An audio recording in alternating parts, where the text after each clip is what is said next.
ओम गुरु सत्ताय नमः। गायत्री महाविज्ञान द्वितीय भाग। लेखक वेदमूर्ति तपोनिष्ठ पंडित श्री राम शर्मा आचार्य। 24 गायत्री। आइए पढ़ते हैं, सुनते हैं और समझने का प्रयास करते हैं। गायत्री के 24 अक्षर यथार्थ में 24 शक्ति बीज है।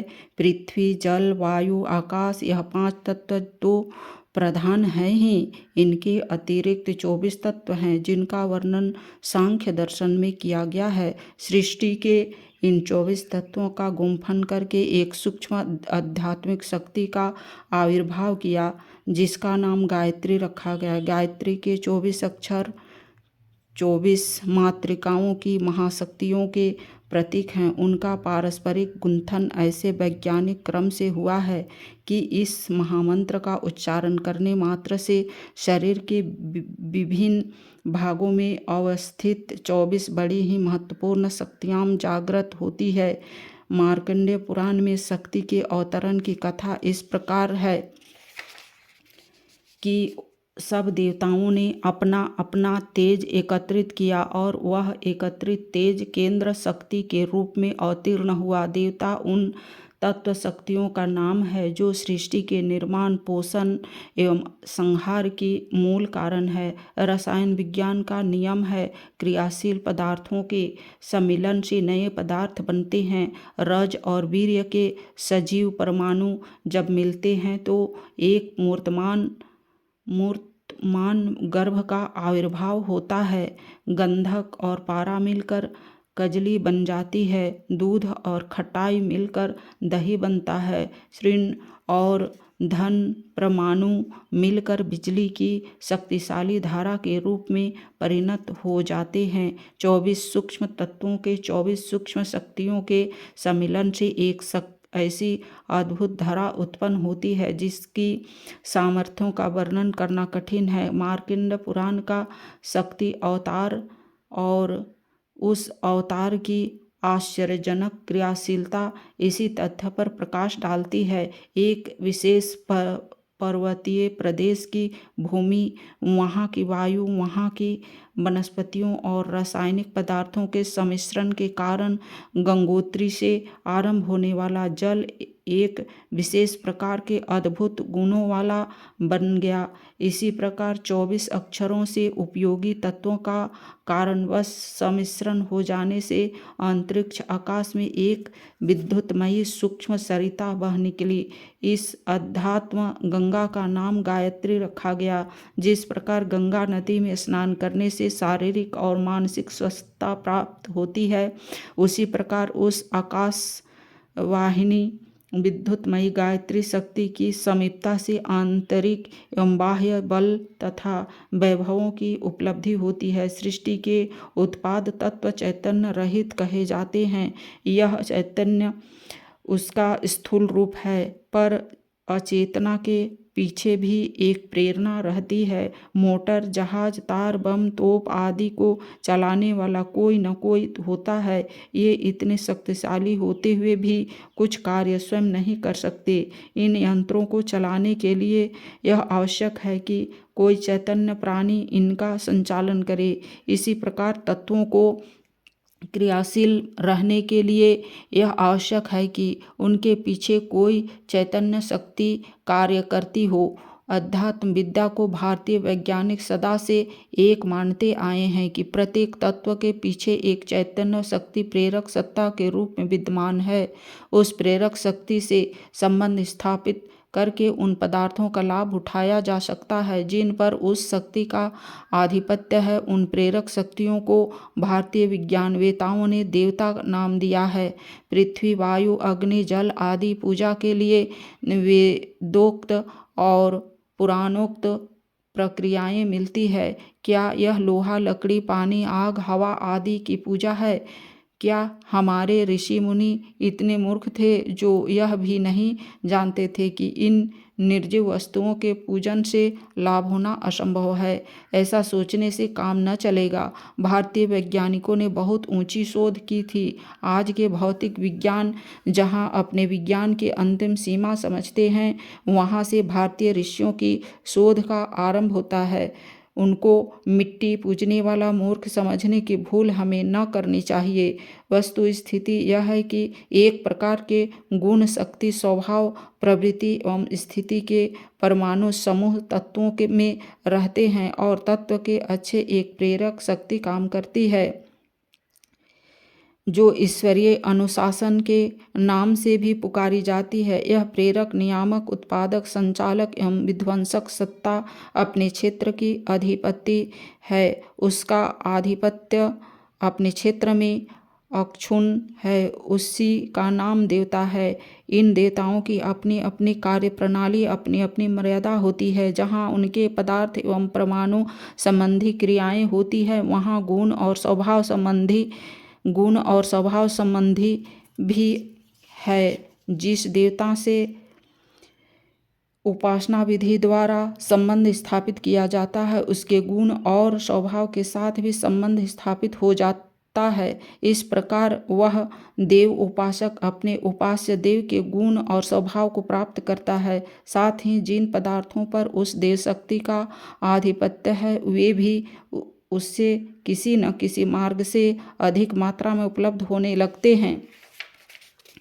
इन देव शक्तियों तक पहुँचने के लिए, उन्हें पकड़ने के लिए, उनके साथ संबंध स्थापित करने के लिए साधना विज्ञान के आचार्यों ने समाधि अवस्था में पहुंचकर अपनी ध्यान चेतना को अंतरिक्ष लोकों में फेंका। उनकी अंतः चेतना ने देव शक्तियों से संबंध होते हुए जो अनुभव किए, उन अनुभवों को योगी जनों ने देवता का रूप घोषित कर दिया। मनुष्य के मस्तिष्क का निर्माण इस प्रकार हुआ है कि उससे कोई भी वस्तु टकरावे तो उसका रूप अवश्य ध्यान में आवेगा, कोई वस्तु साकार हो या निराकार। पर यदि मस्तिष्क से उसके संबंध में कुछ सोचना पड़ा तो वह उसका कोई न कोई रूप निर्धारित करेगा। बिना रूप की स्थापना हुए मस्तिष्क उसके संबंध में किसी प्रकार के विचार या धारणा करने में असमर्थ होता है। साकार वस्तुओं को देखने या सुनने के आधार पर उनका कोई रूप मस्तिष्क में बन जाता है। वह निराकार वस्तुओं का आकार अपनी कल्पना के आधार पर गढ़ता है, परंतु वह कल्पना भी किसी न किसी आधार पर चलती है। देवताओं का आकार निर्धारित करने का कार्य योग के आचार्यों ने किया है। उनके मस्तिष्क ने अंतरिक्ष लोक में फैली हुई देवशक्तियों से संबंध होते समय जो रूप बनते देखा, उससे ही देव रूप माना। यह देव रूप एक माध्यम है जिसको पकड़कर आसानी के साथ उन देव शक्तियों से संबंध स्थापित किया जा सकता है। देव शक्तियों से संबंध होने पर जो चित्र मन में आता है, यदि आरंभ में ही उस चित्र को मन में धारण कर लिया जाए तो उस शक्ति से संबंध होने का कार्य भी सुविधापूर्वक पूरा किया जा सकता है। देवताओं के रूप का ध्यान करना इस दिशा में प्रधान साधन है। इसलिए आचार्यों ने प्रत्येक देवता का रूप अपनी अनुभव साधना के आधार पर निर्धारित कर लिया है। यहाँ हमें भलीभांति ध्यान रखना चाहिए कि यह देवता कोई स्वतंत्र सत्ता नहीं है। एक ही परमात्मा की विविध शक्तियों का नाम ही देवता है। जैसे सूर्य की विविध गुणों वाली किरणें अल्ट्रा वायलेट, अल्फा, पारदर्शी, मृत्यु किरण आदि अनेक नामों से पुकारी जाती है, उसी प्रकार अनेक कार्य और गुणों के कारण ईश्वरीय शक्तियाँ भी देव नामों से पुकारी जाती है। सूर्य की प्रातःकालीन, मध्याह्नकालीन, संध्याकालीन किरणों के गुण भिन्न भिन्न हैं। इसी प्रकार गर्मी, वर्षा और शीतकाल में किरणों के गुण में अंतर पड़ जाता है। सूर्य एक ही है, पर प्रदेश, ऋतु और काल के भेद से उसका गुण भिन्न भिन्न हो जाता है। ईश्वर की शक्तियों में इसी प्रकार की भिन्नताओं के होने के कारण उनके नाम भिन्न प्रकार के रखे गए हैं। गायत्री में 24 शक्तियाँ गुंफित है। साधारणतः गायत्री की उपासना करने से उन 24 शक्तियों का यथोचित मात्रा में लाभ मिलता है। दूध में सभी पोषक तत्व होते हैं। दूध पीने वाले को उन सभी तत्वों का यथोचित मात्रा में लाभ मिल जाता है, परंतु यदि किसी को किसी विशेष तत्व की आवश्यकता होती है तो वह उसके किसी विशेष भाग का ही खास तौर से सेवन करता है। किसी को दूध के चिकनाई वाले भाग की आवश्यकता होती है तो वह घी निकालकर उसका सेवन करता है और बाकी अंश को छोड़ देता है। किसी को छाछ की अधिक आवश्यकता है तो वह दूध के छाछ वाले अंश को लेकर अन्य भागों को छोड़ देता है। रोगियों को दूध फाड़कर उसका पानी मात्र देते हैं। इसी प्रकार किसी विशेष शक्ति की आवश्यकता होती है तो वह उसी की आराधना करता है, अपनी प्रमुख आवश्यकता की वस्तु के लिए अधिक श्रम करता है। इस दृष्टि से काम करने के लिए पृथक पृथक साधनाएं बताई गई है। इन पद्धतियों को 24 गायत्री साधना कहते हैं। गायत्री के मंत्र ग्रंथों में 24 देवताओं की 24 गायत्री लिखी हुई है। उनका संक्षिप्त सा साधना विधान भी है। उन सबका सूक्ष्म अवलोकन करने से स्पष्ट हो जाता है कि विविध कामनाओं की पूर्ति के लिए सृष्टि के प्रधान 24 तत्वों की प्रेरक शक्तियों का उपयोग करने का विधि विधान है। भारतीय योग विज्ञान की प्रक्रिया पद्धति यह है कि वह परमाणुओं एवं तत्वों का ऊहापोह उस तरह नहीं करती जिस प्रकार वर्तमान काल के भौतिक विज्ञानी करते हैं। वैज्ञानिक अपना अभीष्ट सिद्ध करने के लिए तत्वों और परमाणुओं को पकड़ते हैं। इस पकड़ के लिए उन्हें बहुत श्रम और धन से बनने वाली बार बार टूटने फूटने वाली मशीनों की आवश्यकता होती है। योग विज्ञान इस तरह से कहीं इस सतह से कहीं ऊंची सतह पर काम करता है। वह तत्वों और परमाणुओं को पीठ पर काम करने वाली प्रेरक एवं चैतन्य देव शक्ति को पकड़ता है और उससे अपना मनोरथ पूरा करता है।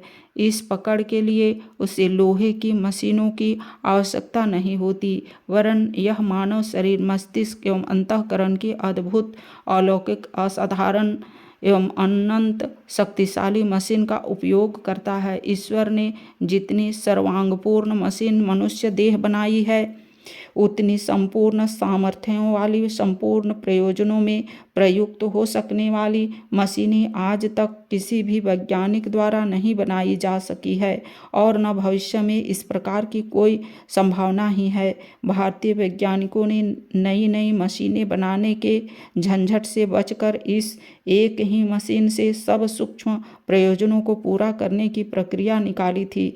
रेडियो यंत्र की सुई घुमाने से उन विविध स्थानों की ध्वनियाँ सुनाई पड़ती है जो आसपास में बहुत दूर और बहुत भिन्न है। सुई के घुमाने से यंत्र के भीतर ऐसा परिवर्तन हो जाता है कि पहले उसके भीतर जो गतिविधि काम कर रही थी वह बंद हो जाती है और नए प्रकार की गतिविधि आरंभ हो जाती है। जिससे पहले जिस स्टेशन की ध्वनियाँ सुनाई पड़ रही थी वे बंद होकर नया स्टेशन सुनाई पड़ने लगता है। मनुष्य शरीर की स्थिति को भी साधनात्मक कर्मकांडों द्वारा इसी प्रकार परिवर्तित कर दिया जाता है कि वह कभी किसी देव शक्ति के और कभी अन्य देव शक्ति के अनुकूल बन जाती है। साधना काल में साधक के रहन सहन, आहार विहार, दिनचर्या, विचार, चिंतन, ध्यान, संयम, कर्मकांड आदि के ऐसे प्रबंध एवं नियंत्रण कायम किए जाते हैं जिनके कारण उसकी मनोभूमि एक विशेष दिशा में काम करने योग्य बन जाती है। साधना काल के नियमों, प्रतिबंधों या नियंत्रणों को कोई साधक पूरी तरह पालन करे तो उसकी मशीन इतनी सूक्ष्म हो जाएगी कि इच्छित देव शक्ति से संबंध स्थापित कर सके। इसलिए अध्यात्म विद्या के पथ दर्शक अपने शिष्यों को साधना काल में आवश्यक संयम प्रतिबंधों का पालन करने के लिए विशेष रूप से सावधान करते रहते हैं। स्थूल शरीर में दोनों हाथ इस प्रकार के अवयव हैं जिनकी सहायता से वस्तुओं को पकड़ा जाता है। सूक्ष्म शरीर के भी इसी प्रकार के दो हाथ हैं जिनके द्वारा परमाणु तत्वों की ऊपरी सतह पर परब्रह्म लोक में भ्रमण करने वाली देव शक्तियों को पकड़ा जाता है। इन सूक्ष्म हाथों का नाम है श्रद्धा और विश्वास। श्रद्धा और विश्वास के कारण मानव अंतःकरण की बिखरी हुई शक्तियाँ एक स्थान पर एकत्रित हो जाती है। इसी एकीकरण को जिस दिशा में प्रेरित किया जाता है उसी में वह बड़ी द्रुत गति से दौड़ता है। थोड़ी सी बारूद और शीशे की गोलियों की पुड़ियों कारतूस को बंदूक की नाली में भरते हैं। इस पुड़िया को चिंगारी बना लगाकर एक बंदूक की नली की सहायता से एक विशेष दिशा में उड़ाते हैं। निशाना सीधा होने पर वह गोली अभीष्ट स्थान पर प्रहार करती है और लक्ष्य को भेद देती है। योग साधना में भी यही होता है। आहार विहार का, दिनचर्या का प्रतिबंध बंदूक बनाना है, उसमें श्रद्धा और विश्वास का होना, गोली और बारूद डाला जाना है। साधना विधि, उसमें चिंगारी लगाना है। इस प्रकार जो लक्ष्य वेध किया जाता है वह मनोवांछित परिणाम उपस्थित करता है। चंद्रलोक और मंगल ग्रह की यात्रा करने की तैयारी में जो वैज्ञानिक लगे हुए हैं वे ऐसी तोप तैयार कर रहे हैं जो अत्यंत दूरी पर निशाना फेंके सके। उस तोप में ऐसा गोला रखा जाएगा जिसमें यात्री लोग बैठ सके। यह गोला चंद्र या मंगल तक उन्हें पहुंचा देगा, ऐसी उनकी मान्यता है।